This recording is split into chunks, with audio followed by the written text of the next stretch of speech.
Hi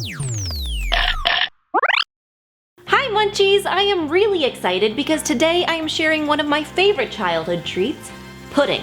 But this isn't just any pudding. I have teamed up with Premier Protein to bring you this chocolate banana protein pudding using their chocolate flavored shake. This pudding is no bake, so it's super easy, a delicious summer treat, and the lean protein from the shake is going to give you energy without added calories or sugar.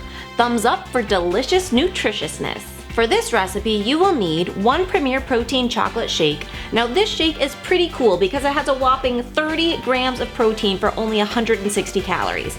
Now you guys know I'm a bit obsessive about nutrition labels, and if you've ever checked out the protein to calorie ratio of protein or supplement products, then you'll know that this is pretty high, which is awesome because you're getting more protein for less calories. And what's even better is there's only 1 gram of sugar. You'll also need tofu. Bear with me, I promise you won't even know it's there, but that's even more added protein.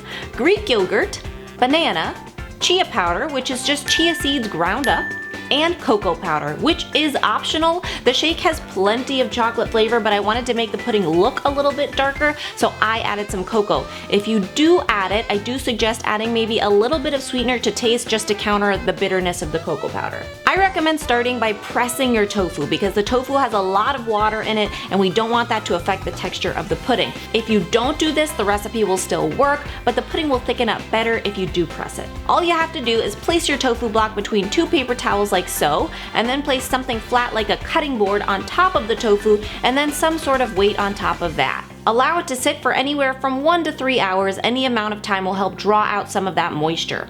Once you take it away, you'll see that so much of the moisture has been extracted from the tofu and into those paper towels. Perfect! Now just add all of your ingredients into a blender and blend it on up. Let it run for a good few minutes because we want our pudding really silky smooth. Once blended, pour your chocolate pudding mixture into a container and refrigerate for at least 4 hours.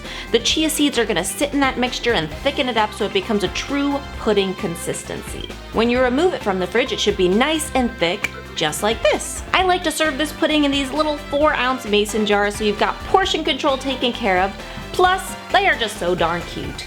I like to layer them with some banana, then a layer of pudding, another layer of banana, another layer of pudding, and then I'm going to top it all off with a dollop of coconut whipped cream, some chopped nuts, and a little banana for garnish. Wait, coconut whipped cream? That's right! If you haven't seen my episode on how to make coconut whipped cream, you should definitely check that out, but just in case, all you need is a can of coconut cream or full-fat coconut milk. You transfer it to a bowl using your hand mixer and whip it on up.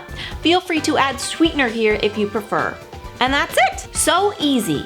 Look at that delicious pudding. Now there's nothing left to do but devour. This treat is more than just a healthified dessert because it's actually providing fuel and protein from the shake and other ingredients. I hope you do give it a try, and if you do, don't forget to tag me on social. If you have a favorite childhood dessert that you'd like me to healthify, be sure to leave that in the comments below because I'm always looking for new ideas and inspiration. I'll see you on Thursday for a brand new episode, and remember, it's all a matter of mind over munch.